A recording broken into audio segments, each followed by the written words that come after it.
Kitchen के कामों को और भी ज़्यादा आसानी से और स्मार्ट तरीके से करने वाले ये हैक्स आपको बहुत ही ज़्यादा पसंद आने वाले हैं। और अगर आपको कोई भी हैक पसंद आता है तो मुझे कमेंट सेक्शन में ज़रूर बताइएगा, लाइक कीजिएगा, वीडियो को शेयर भी कीजिएगा। तो बढ़ते हैं हमारे सबसे पहले हैक की तरफ। सबसे पहला टिप पता है हमारा गोभी से रिलेटेड है। आजकल ना गोभी आ रही है, अब विंटर सीज़न में गोभी ज़्यादा आती है और वाइट वाइट गोभी होती है, पर उसको ना आपको गर्म पानी में थोड़ी देर के लिए उबाल लेना है और अच्छे से वॉश करने के बाद अगर आप इसको उबालते हैं ना और साथ ही आप इसमें टमाटर वगैरह भी उबालने के लिए छोड़ देते हैं, पोटैटो वगैरह भी छोड़ देते हैं, इससे जो आपका कुकिंग टाइम है ना वो बहुत ही ज़्यादा कम हो जाएगा। क्योंकि जब हम टमाटो को थोड़ा सा बॉईल करते हैं तो उसकी जो प्यूरी होती है ना, उससे जो सब्ज़ी बनती है बहुत ही ज़्यादा टेस्टी बनती है और इससे जो है जो सब्ज़ी बहुत जल्दी गल जाएगी और आपको ना बहुत ही कम टाइम लगेगा सब्ज़ी बनाने में। ये वाला हैक आपको बहुत ही ज़्यादा पसंद आने वाला है, क्योंकि क्या होता है ना कि जब भी हम ये छोटे से हम मामजस्ते में जब भी कोई भी चीज़ हम पीसते हैं ना तो वो उड़कर बाहर आ जाती है, बाहर की साइड गिरने लग जाती है। जैसे हमें बादाम पीसने हो, मुझे जो है बादाम पीसना पड़ता ही है बच्चों के लिए, तो ये हैक मैं ट्राई करती रहती हूँ कि बादाम उड़कर बाहर चले जाते हैं, वेस्टेज हो जाती है।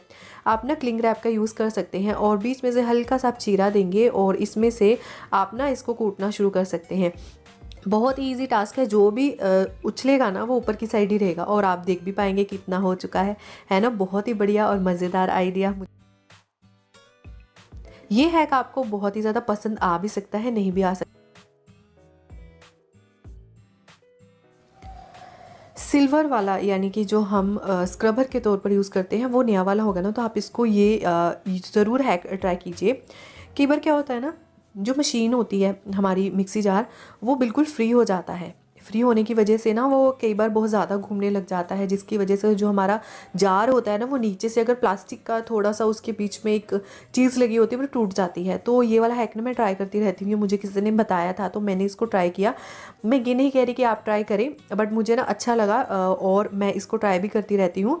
तो इसमें ना हल्का सा आप इसको जो है जो सिल्वर जो हमारा ये क्लीनिंग के लिए हम काम करते हैं स्क्रबिंग, इसको थोड़ा सा लपेटेंगे, जस्ट 2 टाइम लपेटना है और उसके बाद जो एक्स्ट्रा पीसेस ना उसको कट कर देना है। इससे क्या होगा, जब भी आप मिक्सी जार चलाएंगे ना तब ये बहुत ज़्यादा फ्री नहीं होगा। हाँ, ये टेम्पररी आप इसको सोल्यूशन कह सकते हैं, परमानेंट के लिए तो आपको इसको ठीक करवाना ही पड़ेगा। अगर आप चलाना चाहते हैं तो इसके साथ आप जो है जार को चला सकते हैं जब तक चलता है, और ये जो फ्री होगा ना तो थोड़ा सा टाइट हो जाएगा। तो आप इसको ट्राई कर सकते हैं पर अपने रिस्क पर, क्योंकि मैं इसके लिए आपको ये नहीं कहती कि आप इसको ट्राई करें ही करें। बस बहुत छोटा सा हैक था, उम्मीद आपको थोड़ा बहुत पसंद आया होगा। अगर नहीं भी पसंद आया तो कोई बात नहीं, बस मेरा काम है आपके लिए यूज़फुल इन्फॉर्मेशन देते रहना।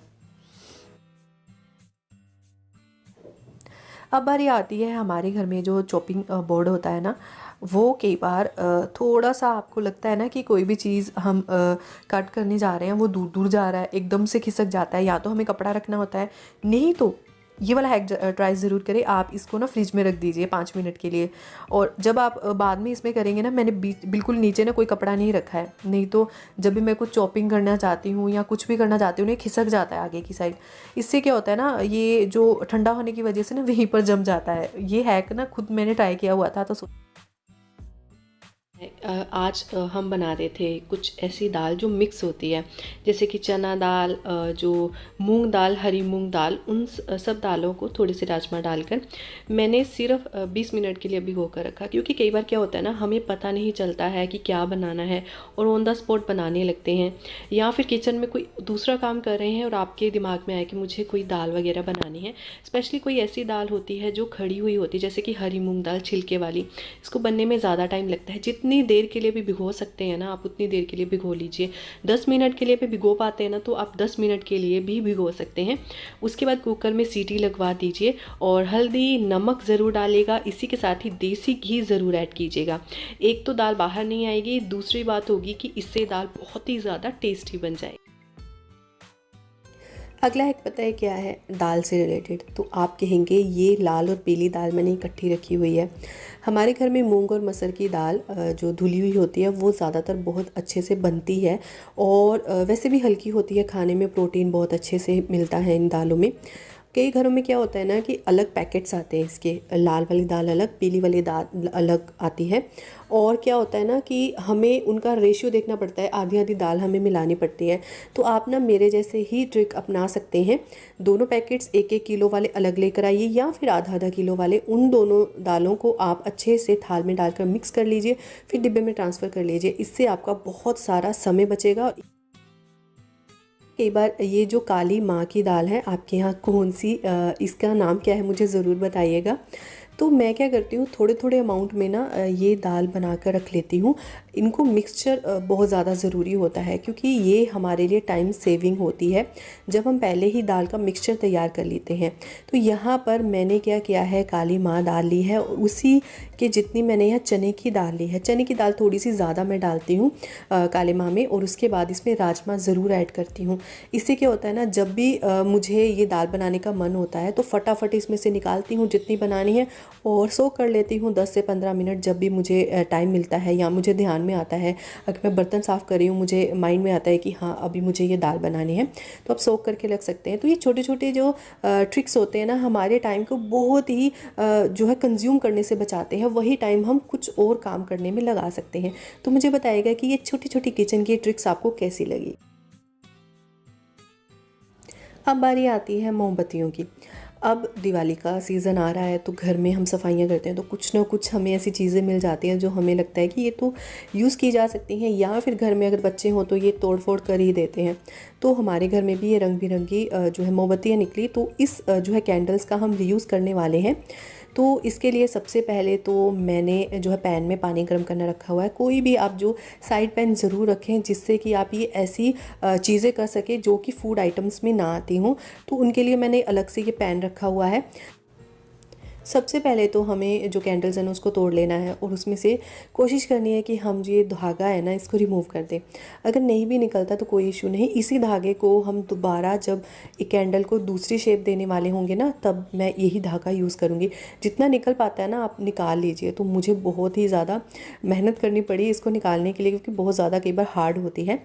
तो अब मैंने क्या किया है, पानी गर्म हो चुका था, और इसको डायरेक्ट कभी मोम को ना आप जो है गर्म मत कीजिए, पानी के ऊपर कीजिए। सिर्फ 4 से 5 मिनट मुझे लगे, ज़्यादा ही कह रही हूँ, कम ही लगे अगर पानी गर्म हो अच्छे से। तो पानी अच्छे से गर्म होने लगा है और मोम भी मेल्ट होने लगी है। तो साइड में ना घर में मेरे पास वो छोटे छोटे कैंडल्स के ना बॉक्सेस नहीं थे। अगर आपके घर में है ना तो वो ज़रूर ट्राई कीजिएगा। मेरे घर में ये बाउल्स थे, तो मैंने इन्हीं जो कटोरियों में ना इसको डाल दिया, क्योंकि सभी के घर में हर एक चीज़ अवेलेबल नहीं होती है। तो आप भी या तो अगर आपके पास छोटे छोटे कैंडल्स वाले हैं, या फिर कोई आपके आई शेडो ख़त्म हो चुका है, वो वाला ले सकते हैं। मैंने ऑलरेडी उसका रीयूज़ कर लिया है, तो मेरे पास वो स्पेयर नहीं था। तो नेक्स्ट टाइम इसी कैंडल्स को मैं फिर से पिघला कर ना, अगर मार्केट से मुझे कोई चीज़ मिलती है या फिर घर में से निकलती है सफाई के दौरान, तब मैं उसमें ट्रांसफ़र कर दूँगी। अभी आपको दिखाने के लिए, इसका रीयूज़ करने के लिए मैंने जो है इसको बाउल्स में डालना शुरू कर दिया, और अच्छे से मेल्ट हो गया है।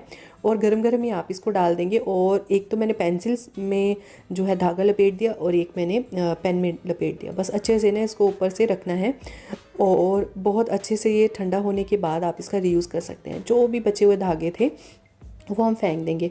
अभी सिर्फ 15 मिनट ही हुए थे, तो आप ऐसे खींचिएगा मत, मेरे से थोड़ी सी गलती हो गई। और उसके बाद आधे घंटे के बाद, मैंने फ्रिज में भी रख सकते हैं इसको, नहीं तो आधे पौने घंटे के बाद ये बहुत अच्छे से सेट हो जाएगी, तो आप इसका रीयूज़ कर पाएंगे। देखिए बहुत ईजिली निकल भी गई है।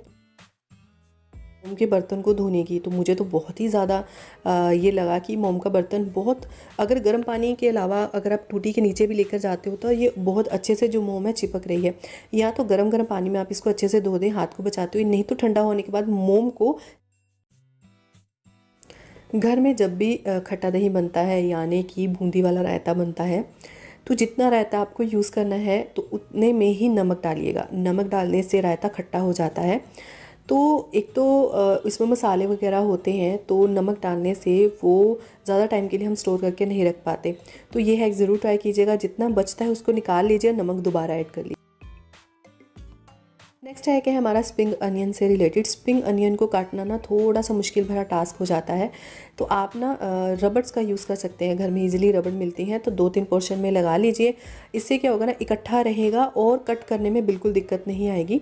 जैसे भी आप इसको कट करना चाहते हैं ना, बहुत ईजिली कट कर पाएंगे। अभी मैं आपको ना करके दिखाती हूँ। तो 2 साइड में रबड़ लगा देती हूँ। तो एक मैंने ब्लैक वाली नीचे लगाई है और रेड वाली थोड़ी सी ऊपर करके, और इतनी इजीली और इतने छोटे छोटे पीसेस में कट होगा ना, तो आप भी चौंक जाएंगे। और उसके बाद बस रबड़ के ऊपर कट मत लगाइएगा। तो यहाँ पर मैं अब कट करना शुरू करती हूँ। किसी भी चाकू से आप इसको कट कर सकते हैं। और ऐसे सिंपली कट कभी नहीं होती थी जब मैं इसको डायरेक्टली एक एक को निकाल कर कट करने वाली होती थी। तो मुझे कमेंट सेक्शन में बताइए कि आपको ये कटिंग वाली छोटी सी टिप कैसी लगी। जब भी नेक्स्ट टाइम स्प्रिंग अनियन को कट करना होगा तो ये वाला हैक ज़रूर ट्राई कीजिएगा, और इसमें से रबड़ निकाल सकते हैं और दोबारा इसमें से जितनी भी स्प्रिंग अनियन चाहिए उतना फिर रबड़ लगाकर इसको कट कर सकते हैं।